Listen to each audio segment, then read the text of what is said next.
Party, क्या हाल चाल। तो मेरा नाम है शिवम, स्वागत करता हूं आप सभी का हमारे प्यारे से चैनल में जिसका नाम है फिजिक्स कैफे। मैं आप लोगों के लिए एक सीरीज बना रहा हूं जिसमें हम नीट के प्रीवियस ईयर के क्वेश्चंस आप लोगों से 1 बाय 1 चैप्टर वाइज डिस्कस कर रहे हैं। 2 चैप्टर्स हमने खत्म कर दिए हैं, थर्ड चैप्टर हम आज की वीडियो से शुरू करने जा रहे हैं जिसका नाम है motion in 2 dimension. 2D motion बहुत अच्छे से पढ़ने वाले हैं जिसमें हम रिवर वाटर वाली प्रॉब्लम पढ़ेंगे, रेन वाली प्रॉब्लम्स पढ़ेंगे, सर्कुलर मोशन और रिलेटिव मोशन के काफी सारे नए नए कॉन्सेप्ट्स आपको जानने को मिलेंगे। तो चलिए स्टार्ट करते हैं हमारा आज का video.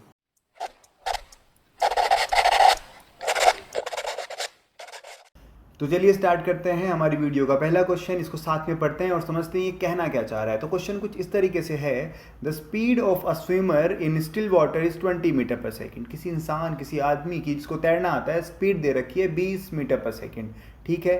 The speed of river is 10 metre per second. जो रिवर है उसकी खुद की स्पीड है 10 metre per second and it is flowing due east. मतलब जो रिवर है वो ईस्ट की तरफ फ्लो कर रही है। तो मैंने आपको डायग्राम में ये दिखाया हुआ है कि कौन सा डायरेक्शन क्या होता है, जरा इसको ध्यान से समझिएगा कि एक रिवर है जो वेस्ट से ईस्ट की तरफ फ्लो कर रही है। तो मैं डायग्राम में कुछ इस तरीके से एक रिवर बना देता हूँ। ये रिवर की स्पीड आपको पता है v of r, velocity of river, it is 10 metre per second. आपको समझ में आ गया। ओके, जो मैन है वो किस तरफ जा रहा है अभी इसके बारे में कोई इंफॉर्मेशन नहीं है। आगे क्वेश्चन में कहता है, if he is standing on the south bank and wishes to cross the river along the shortest path, कि जो ये बंदा है वो साउथ बैंक की तरफ खड़ा है। मतलब एक साउथ बैंक होगा, एक नॉर्थ बैंक होगा, क्योंकि वेस्ट टू ईस्ट तो रिवर फ्लो ही कर रही है। तो अगर मैं डायग्राम से आपको ये बात समझाऊं तो जरा ध्यान से समझिएगा। ये एक मान लेते हैं रिवर है, डायग्राम में आपको दिख रहा है, और एक बंदा है जो इस तरफ खड़ा हुआ है पॉइंट ए की तरफ। ओके, और वो बिल्कुल सबसे छोटे रास्ते से जाना चाहता है इस रिवर को, सबसे छोटे रास्ते से इसको वापस क्रॉस करना चाहता है। तो सबसे छोटा रास्ता मतलब डिस्प्लेसमेंट होता है। अगर वो बिल्कुल सीधा जाता है, अगर वो ए पॉइंट से एकदम सीधा सीधा जाते जाते जाते एग्जैक्टली सामने वाले पॉइंट पे पहुंच जाता है, यहाँ पे कहीं बी पॉइंट इसको मार्क कर लेते हैं, इसको कहा जाएगा शॉर्टेस्ट पाथ। बट ऐसा हो नहीं पाएगा। अगर कोई बंदा एकदम सीधा रिवर में कूद जाता है तो एग्जैक्टली कभी सामने नहीं पहुंच पाएगा। क्यों नहीं पहुंच पाएगा? क्योंकि रिवर भी फ्लो कर रही है और वो कूद गया तो वो जाना तो सामने चाहेगा, बट रिवर उसको धीरे धीरे अपने साथ अपनी डायरेक्शन में थोड़ा थोड़ा शिफ्ट करती जाएगी। तो अगर किसी को एग्जैक्टली सामने पहुंचना है तो वो सामने फेस नहीं करेगा, वो कुछ पीछे की तरफ फेस करके किसी एंगल पे कूदेगा ताकि रिवर उसको जो खींच के लाए तो रिवर की वजह से और उसकी वेलोसिटी दोनों का जो रिजल्टेंट बने वो एकदम स्ट्रेट बन जाए, कि दोनों का मिला के जो डिस्प्लेसमेंट हो वो एकदम स्ट्रेट बनना चाहिए। तो डायग्राम में अगर आप ध्यान से देखो एक बार कि अगर वो ए पॉइंट से स्टार्ट करता है तो वो सीधा नहीं जाएगा, वो किसी एंगल पे जाएगा। मान लेते हैं वो एंगल है कुछ इस तरीके से ऐसे, और वो किसी एंगल पे यहाँ से थीटा एंगल पे कूद जाता है। ये जो थीटा मैंने माना है वो कहाँ से माना है? मैंने नॉर्थ से माना है। नॉर्थ आपको मैंने ऊपर मेंशन किया हुआ है कि नॉर्थ का मतलब क्या होता है, कि नॉर्थ के साथ वो थीटा एंगल से कुछ इधर की तरफ कूद जाता है। तो अब आपको बताना है कि भैया ये कितना एंगल पे कूदेगा, मतलब थीटा आपसे पूछा हुआ है, theta is equal to question mark. आइए क्वेश्चन को सॉल्व करते हैं। तो आपको स्पीड पता है, मान लेते हैं उसकी स्पीड आपको 20 मीटर पर सेकेंड दे ही रखी है, उसका डायरेक्शन माना है आपने थीटा डिग्री, और इसी पॉइंट पे एक वेलोसिटी और भी एक्ट कर रही है पॉइंट ए पे जो कि है 10 मीटर पर सेकेंड, जो है वेलोसिटी ऑफ रिवर। तो आदमी के पास 2 वेलोसिटी है, एक खुद की वेलोसिटी जो कि 20 है, दूसरी रिवर की वेलोसिटी जो कि 10 है, बट दोनों का डायरेक्शन अलग अलग है।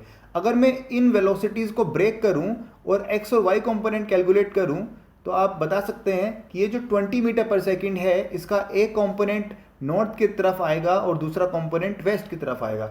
जो नॉर्थ की तरफ वाला कंपोनेंट आएगा वो आएगा 20 कॉस थीटा, थीटा की तरफ कॉस थीटा कंपोनेंट आता है, और वेस्ट की तरफ जो आएगा वो आएगा 20 साइन थीटा, राइट। और जो रिवर की वेलोसिटी आपको दे रखी है वो तो पहले से ही आपको पता है 10 मीटर पर सेकेंड।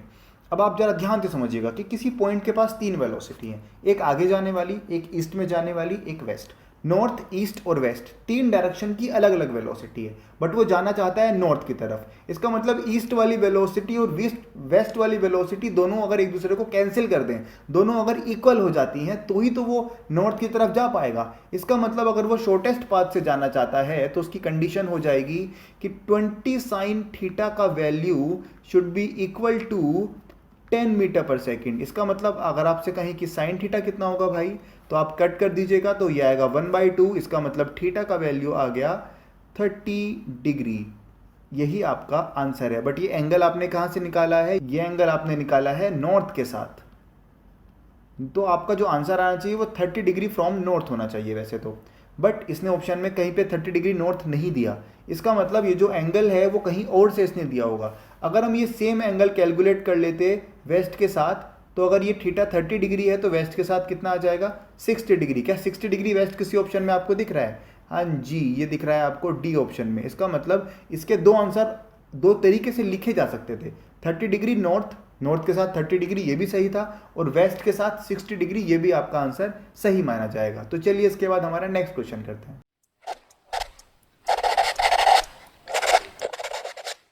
आइए देखते हैं हमारी वीडियो का क्वेश्चन नंबर 2, उसको पढ़ते हैं, समझते हैं ये कहना क्या चाहता है। Two particles A and B are moving in uniform circular motion in concentric circles of radius R A and R B with speed V A and V B. मतलब ये कुछ ऐसा बोल रहा है कि दो पार्टिकल हैं जो अलग अलग सर्कल पे चल रहे हैं, बट दोनों सर्कल का जो सेंटर है वो एक ही है। कॉन्सेंट्रिक का मतलब एक ही सेंटर को मान के एक छोटा सर्कल बनाया होगा, फिर उसी को सेंटर मान के कोई दूसरा एक बड़ा सर्कल बना दिया होगा, तो दोनों अपने अपने सर्कल पे चल रहे हैं। ठीक है, दोनों की स्पीड और दोनों की रेडियस आपको दे रखी है, दोनों वेरिएबल में से आर ए आर बी माना है, वी ए वी बी मान रखा है। ठीक है, तो मैंने एक डायग्राम बनाया है, डायग्राम में मैंने आपको दो सर्कल दिखाए हुए हैं, दोनों सर्कल में एक पार्टिकल ए माना गया है, एक पार्टिकल बी माना गया है। मान लेते हैं दोनों पार्टिकल चल रहे हैं, दोनों की अपनी अपनी स्पीड है, एक की स्पीड मान लेते हैं वी ए स्पीड रही होगी, और दूसरे पार्टिकल की स्पीड को भी मान लेते हैं, टेंजेंशियल होता है स्पीड हमेशा, उसकी स्पीड को मान लेते हैं वी बी। तो अब जरा आपको बताना है कि the ratio of angular speed of A and B will be. Angular speed या एंगुलर वेलोसिटी होता है ओमेगा। ओमेगा आपको पता होगा, ओमेगा का मतलब होता है एंगल पर यूनिट टाइम या एंगल पर सेकंड। एक सेकंड में कोई घूमता हुआ पार्टिकल जितना एंगल घूम जाता है पर सेकंड, रेडियन में जितना एंगल वो ट्रेवल करता है, उसी को एंगुलर वेलोसिटी ओमेगा कहा जाता है। इसका यूनिट भी आप लोग को बता दूं, इसका यूनिट होता है रेडियन पर सेकंड। रेडियन आपको पता होगा, अगर नहीं पता तो वो भी बता देता हूं कि pi radian is equal to होता है 180 डिग्रीज। तो हमेशा आप रेडियन में बात करते हो, डिग्री में कभी भी एंगल यहाँ पे पुट नहीं करा जाएगा। तो इसी के साथ बढ़ते हैं हमारे क्वेश्चन में। ये आगे कहना क्या चाहता है? ये कहना चाहता है कि ओमेगा का रेशियो बता दो, दोनों का अपना अपना ओमेगा होगा, दोनों का अपना एंगल होगा, अपनी वेलोसिटी होगी, तो उनका रेशियो बता दीजिए। तो ओमेगा एक्चुअल में होता क्या है? ओमेगा का मतलब मैंने बताया total angle upon total time. अगर आप देखो, अगर एक पार्टिकल पूरा सर्कल कंप्लीट करता है तो वो कितना एंगल घूमेगा? 360 डिग्री घूमेगा। 360 डिग्री का मतलब होता है 2 पाई रेडियन, मतलब एंगल हो गया 2 पाई, और उसको टाइम कितना लगता है? टाइम लगता है जितना उसका टाइम पीरियड होता है, मतलब कैपिटल टी। तो अगर आप ओमेगा का फॉर्मूला है तो उसको 2 पाई बाई टी लिखा जा सकता है। तो ओमेगा का फॉर्मूला ये याद वाला है, इसको याद करना पड़ेगा आपको, इसको याद रखिएगा। ये कह रहा है कि दोनों का जो टाइम पीरियड है वो सेम है। क्वेश्चन में मेंशन है the time their time period of the rotation is same, मतलब दोनों का टी सेम है। 2 पाई तो पहले से ही सेम होता है, या टी सेम है, 2 पाई पहले से सेम होता है, तो ओमेगा अलग कैसे हो जाएगा? इसका मतलब ये है कि दोनों का ओमेगा सेम रहेगा। R A R B V A V B, इससे कोई फर्क नहीं पड़ता। सिंपल सा फंडा आप ये लगा दो कि omega for A upon omega for B is equal to 2 pi by T A वाले के लिए divided by 2 pi by T B वाले के लिए, बट सब कुछ सेम है, सब कुछ कैंसिल हो जाएगा। Your answer will be 1:1। तो बढ़ते हैं हमारे नेक्स्ट क्वेश्चन की तरफ।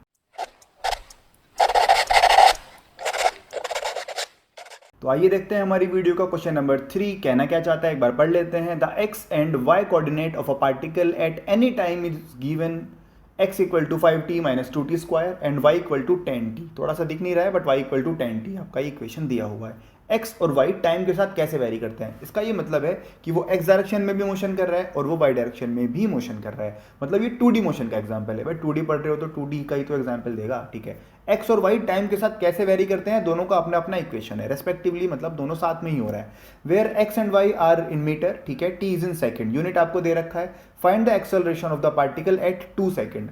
2 सेकंड पे पार्टिकल में कितना एक्सेलरेशन होगा? तो जब हम 1D मोशन के क्वेश्चन कर रहे थे, इससे पहले वाली वीडियोस में डिस्कस भी कर चुके हैं, तो आप वहां जाके एक बार देख लीजिएगा। डिस्प्लेसमेंट से एक्सेलरेशन तक जाने का रास्ता बड़ा आसान है, आपने 2 बार उसको डिफरेंशिएट करना है। तो बट इसमें एक फ़र्क क्या है? x वाला अलग आप डिफरेंशिएट करेंगे 2 बार, और y वाले को अलग आपको डिफरेंशिएट करना पड़ेगा। तो बेसिकली 2 एक्सेलरेशन आएंगी, x वाली अलग और y वाली अलग। फिर जो आंसर निकलेगा वो नेट एक्सेलरेशन से आ जाएगा। तो चलिए स्टार्ट करते हैं। सबसे पहले आपको x दिया हुआ है, x will be equal to displacement 5t minus 2t²। तो x डायरेक्शन को पहले सॉल्व करते हैं, इसको डिफरेंशिएट करा मतलब dx बाय dt, इससे क्या आएगा, इससे आएगा वेलोसिटी इन x डायरेक्शन, तो इसको vx कह देते हैं।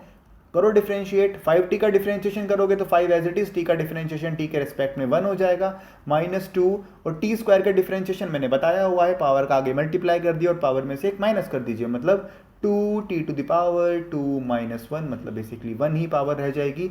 तो वेलोसिटी इन x डायरेक्शन जो आया है वो है 5 - 4t।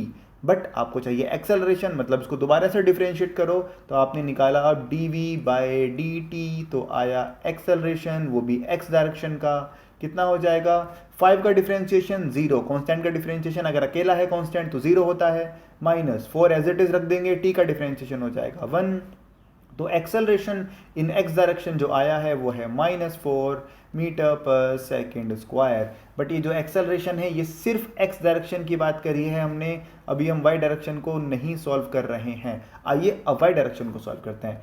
y कहीं यहाँ सॉल्व करेंगे तो y दे रखा है y = 10t, करते हैं इसको डिफरेंशिएट, मतलब आपने कैलकुलेट करा dy बाय dt, इससे आएगा क्या, इससे आएगा वेलोसिटी इन y डायरेक्शन, 10t का डिफरेंशिएशन करोगे तो 10 एज इट इज, t का डिफरेंशिएशन 1, तो वेलोसिटी ही आ गई 10, t नहीं है इसमें, t गायब। अगर इसका दोबारा डिफरेंशिएट कर दोगे तो आएगा ay और 10 का डिफरेंशिएशन हो जाएगा 0।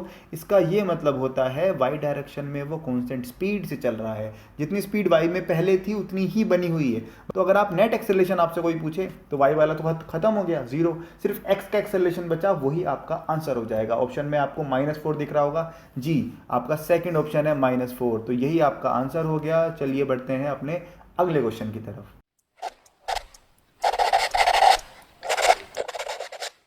तो आइए देखते हैं हमारा नेक्स्ट क्वेश्चन को पढ़ते हैं, समझते हैं कहना क्या चाह रहा है। इन द गिवन फिगर एक डायग्राम दे रखा है, एक सर्कल दे रखा है, इसमें एक्सेलरेशन दे रखी है आपको 15 मीटर पर सेकेंड स्क्वायर, और एक्सेलरेशन किसी एंगल पे दे रखी है, किसके एंगल पे दे रखी है, क्या दे रखा है अभी वो पता नहीं है, 30 दे रखा है वैसे एंगल, बट अभी हमें आगे सॉल्व करना पड़ेगा। The total acceleration of the particle moving in the clockwise direction in the circle of radius 2.5, circle का रेडियस दे रखा है, एक्सेलरेशन का वैल्यू दे रखा है, और एक छोटा सा एंगल ये आपको डायग्राम में दे रखा है। पूछ क्या रहा है भाई, the speed of the particle is, जिस टाइम ये पार्टिकल के अंदर एक्सेलरेशन 15 का था उस टाइम इसका स्पीड कितना था। तो आइए मैं आपको बताता हूँ कैसे करना है। जैसे कि आपको ये सर्कल दिख रहा है, इस सर्कल के एक पॉइंट से अगर मैं सेंटर की तरफ एक एक्सेलरेशन बनाता हूँ तो उसको बोलते हैं AC। AC मतलब सेंट्रीपिटल एक्सेलरेशन, जो किसी भी पार्टिकल को सर्कल में घुमाने में हेल्प करती है उसको सेंट्रीपिटल एक्सेलरेशन कहा जाता है। यहाँ पे ये सेंट्रीपिटल एक्सेलरेशन नहीं दे रखी है, सेंट्रीपिटल के बाद कोई दूसरी एक्सेलरेशन भी होगी तो सबको मिला के जो टोटल बन रहा है 15 वो दे रखा है। तो हम एक काम करते हैं, उस टोटल एक्सेलरेशन का सेंटर की तरफ, रेडियस की तरफ वाला जो कॉम्पोनेंट है उसको कैलकुलेट कर लेते हैं। अगर वो कॉम्पोनेंट हमने निकाल लिया तो मतलब सेंट्रीपिटल एक्सेलरेशन आ गया, और सेंट्रीपिटल एक्सेलरेशन का फॉर्मूला आपको पता है, AC = होता है v² divided by r। v क्या है, उस घूमते हुए पार्टिकल का रेडियस, अगर पार्टिकल का रेडियस घूमते टाइम v है तो उसका centripetal acceleration v² bye r होता है। इसी फॉर्मूले से आपका क्वेश्चन सॉल्व हो जाएगा। फिजिक्स खत्म, मैथ चालू, आइए शुरू करते हैं। तो AC का वैल्यू कैसे निकाला जाए, तो आपको पता है कि यार एक्सेलरेशन तो इस तरफ दे रखी है 15, बट ये एंगल तो पता है ना 30 डिग्री। तो अगर मैं इस 15 के कंपोनेंट कैलकुलेट कर दूं तो एक कंपोनेंट रेडियस की तरफ आएगा ऐसे, ये कितना आएगा, ये आएगा 15 cos 30, और एक आएगा बिल्कुल वेलोसिटी के पैरेलल, ये आएगा 15 sin 30। बट आपके काम का है 15 cos 30, इसी को आप कह दोगे AC और उसको इक्वल रख दोगे v² बाई r के। तो चलिए वैल्यू पुट करते हैं। 15 cos 30 का वैल्यू होता है √3 divided by 2 is equal to v² by r। Radius कितना दिया है 2.5, मतलब 5/2 लिख लेते हैं, थोड़ी कैलकुलेशन आसान हो जाएगी। तो यहाँ से आप v² को अगर लिखना चाहो तो ये आएगा 15 × 5 × √3 डिवाइडेड बाई 4। फिर आप दोनों साइड अंडर रूट कर लीजिएगा, मैथ्स है करना पड़ेगा भाई। तो v कितना आ जाएगा यहाँ से 15 और 5, इसको आप एलसीएम ले, मतलब इसमें आपको अलग अलग कर लीजिएगा, 5 × 5 × 3 × √3 डिवाइडेड बाय 2 × 2। इस तरीके से अगर आप लिखेंगे इसमें तो सोचो क्या क्या बाहर आने वाला है। तो यहाँ से एक 5 बाहर आ जाएगा, और नीचे से एक 2 बाहर आ जाएगा, अंदर क्या बचेगा, अंदर बचेगा 3 इंटू 1.7। आप मल्टीप्लाई करिएगा तो ये आएगा 2.5 इंटू अंडर रूट में आ जाएगा 5.1। अंडर रूट 5.1 का एक अप्रोक्स वैल्यू आप निकाल लीजिएगा, तो लगभग जो वैल्यू आएगा वो आएगा 2.25, और आप इसको सॉल्व करेंगे तो आपका आंसर आएगा 5.64 मीटर पर सेकंड के आसपास। तो इसका मतलब आपका जो आंसर दे रखा है सबसे नियरेस्ट आपको मिल रहा है 5.7 मीटर पर सेकंड, यही आपका v का वैल्यू आ गया। तो इस क्वेश्चन में ऐसा कोई बहुत बड़ी चीज़ नहीं थी, सिर्फ आपको एक्सेलरेशन के कंपोनेंट को लेना था, जो सेंटर की तरफ है उसको सेंट्रीपिटल एक्सेलरेशन कहना था। उसका फॉर्मूला v²/r होता है। वैल्यू पुट करो, फिजिक्स खत्म हो गई यहीं पे, उसके बाद मैथ चालू हो जाएगा और इसका आंसर आएगा 5.7। तो चलिए करते हैं हमारी वीडियो का आखिरी question.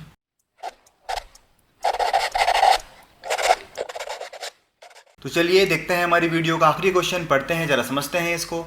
When an object is shot from the bottom of a long smooth inclined plane kept at an angle of 60 degree। एक प्लेन है इंक्लाइंड प्लेन आपको पता होगा हॉरिजॉन्टल के साथ किसी एंगल पे होता है, इस टाइप का प्लेन जिसके ऊपर कोई भी चीज़ नीचे या ऊपर जा सकती है।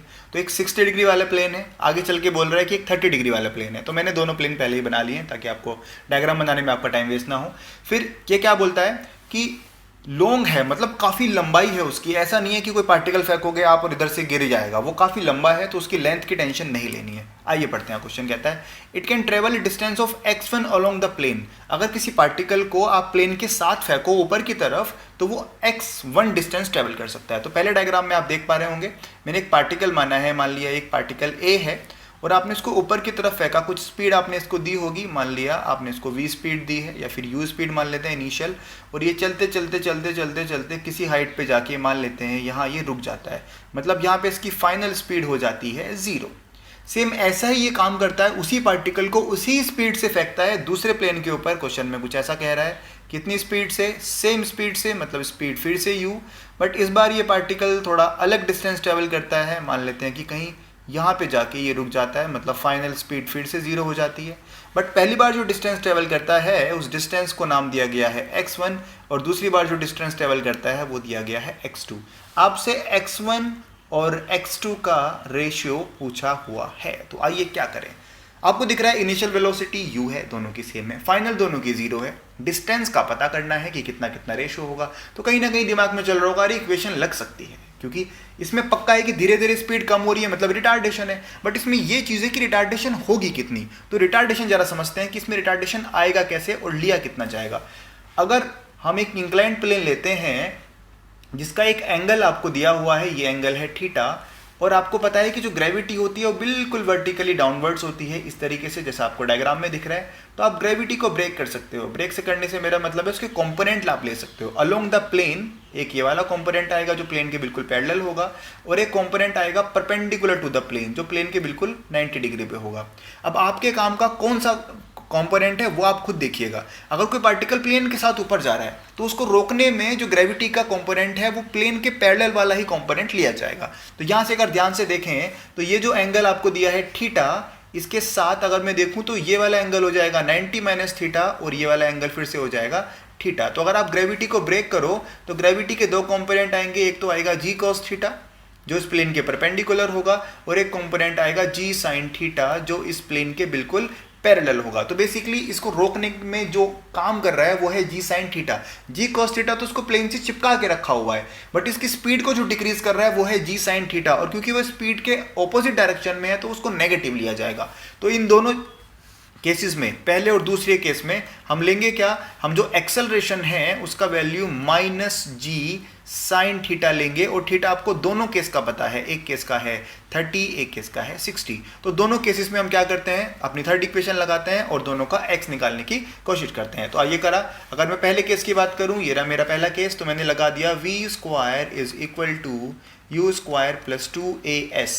यहाँ से मेरा s का वैल्यू आ जाएगा, क्योंकि मुझे पता है v तो है 0, तो s का वैल्यू हो जाएगा minus u² divided by 2a। But आप इसको x ना लिख के आप इसको x1 लिख लीजिए। x1 क्यों, क्योंकि पहले केस में आपको पता है कि डिस्टेंस कितनी दे रखी है, आपको डिस्टेंस दे रखी है x1, तो आपने डिस्टेंस को x1 लिया, इसको x1 बोल देते हैं। सेम इसी तरीके से आप इसकी वैल्यू पुट कर लीजिएगा, u स्क्वायर तो u स्क्वायर ही रहेगा। एक्सेलरेशन आपको पता है कितनी है, g साइन, पहले केस में एंगल है 60 डिग्री और माइनस यहाँ भी आएगा, माइनस माइनस कट जाएगा। इसी तरीके से ये आएगा u square divided by 2g और साइन 60 का वैल्यू होता है √3/2, तो यहाँ से आपका x1 आ जाएगा। इसी तरीके से आप दूसरे केस के लिए यहाँ पे सॉल्व कर लीजिए, वही formula v square is equal to u square plus 2as, यहाँ से आपका आएगा x2, उसका वैल्यू आएगा u square divided by, direct लिख रहा हूँ मैं, 2g और यहाँ पे आएगा साइन 30 मतलब साइन 30 का वैल्यू होता है 1/2, तो ऊपर 2 से मल्टीप्लाई हो जाएगा। फिर आप x1 और x2 को डिवाइड करेंगे तो जो जो कांस्टेंट है वो कट जाएगा, जो सेम है, u स्क्वायर कट जाएगा, 2g कट जाएगा, तो बचेगा क्या, 2/√3 और आगे बढ़े तो यहाँ बचा 2/1, तो यहाँ 2 से 2 कैंसिल हो जाएगा, जो आपका आंसर आएगा वो आएगा 1 डिवाइडेड बाय √3, जो कि आपका है फोर्थ ऑप्शन डी, और यही आपका है आंसर। एक बार दोबारा से बता दूं, आपने दो डायग्राम बनाए, एक 60 डिग्री और एक दूसरा बनाया 30 डिग्री, दोनों में एक्सेलरेशन g साइन थीटा होगा, थीटा बदलेगा तो एक्सेलरेशन या फिर कह लो रिटार्डेशन बदलता जाएगा, उसी की वजह से x1 और x2 में फ़र्क आएगा। दोनों के लिए आपने थर्ड इक्वेशन लगाई, दोनों का डिस्टेंस निकाला, डिवाइड करा, जो जो सेम था वो कट गया, फाइनली आंसर आया 1/√3, जो कि आपका डी ऑप्शन है। तो इसी के साथ हमने अपनी आज की वीडियो के टोटल 5 क्वेश्चन डिस्कस कर लिए हैं।